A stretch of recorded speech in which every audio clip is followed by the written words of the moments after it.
বিসমিল্লাহির রহমানির রহিম। সুপ্রিয় দর্শক, আজকে আমার লেয়ার মুরগি বয়স মাত্র 2 দিন।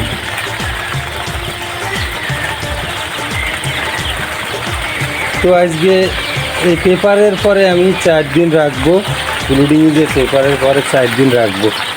তো আজকে দ্বিতীয় দিন, 3টা বাজে। প্রথম কালকে সকাল 11টায় বাচ্চা দিয়েছিলাম এই পেপারের পরে ছেড়ে ব্রুডিংয়ে।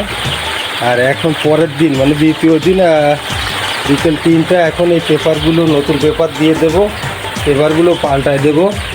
তাহলে মুরগিগুলো ইনশাল্লাহ সুস্থ থাকবে। প্রায় 4 দিনের মতো রাখবো পেপারের পরে, তারপর পেপার উঠাই দেবো। তলে ধানের ভুসি আছে।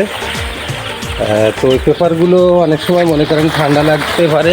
এই দেখুন পেপারটা, এই যে পেপারটা আমি দেখাই, এগুলো একটু ভিজে গেছে, একটু ভিজে ভিজে ভাব। তো অর্থাৎ নতুন পেপার দিয়ে দেবো। সবাই সঙ্গে থাকুন।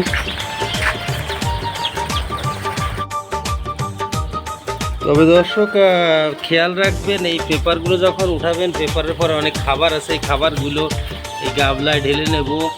এই দেখুন, এই যে পেপারগুলো রেখে দিচ্ছি পাশে, গাবলায় ঢেলে নেব। তারপর নতুন পেপার পুনরায় আমরা দেওয়ার চেষ্টা করব। এই দেখুন তলে বসি, মানে ধানের পুষ। দর্শক দেখুন, পেপার পাল্টানোর সময় প্রায় 3 কেজি খাবার বসাচ্ছে। এই যে পেপারগুলো, পুরাতন নষ্ট পেপারগুলো এখন এই যে নতুন পেপারগুলো দিয়ে দিচ্ছি। 3 কেজির মতো খাবার বাড়িতে যে পানি দিয়ে দেবো।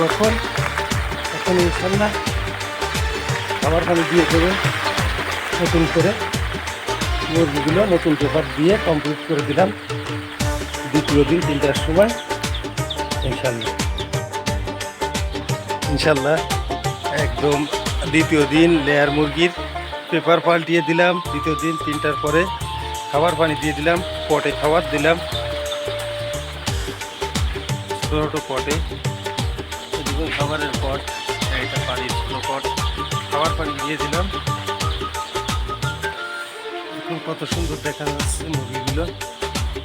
550 লেয়ার মুরগির বাচ্চা। আজকে দ্বিতীয় দিন পেপার পাল্টাই দিলাম, মুরগিগুলো সুস্থ থাকে। আর ওষুধ দিয়ে দিলাম 4 প্রকার একসঙ্গে।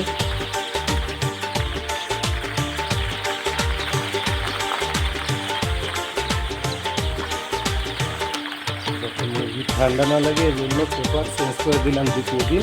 4 দিন রাখবো পেপারে, বাচ্চাগুলো যাতে সুস্থ থাকে এই জন্য এই ব্যবস্থা। সবাই দোয়া করবেন। আর লেয়ার মুরগি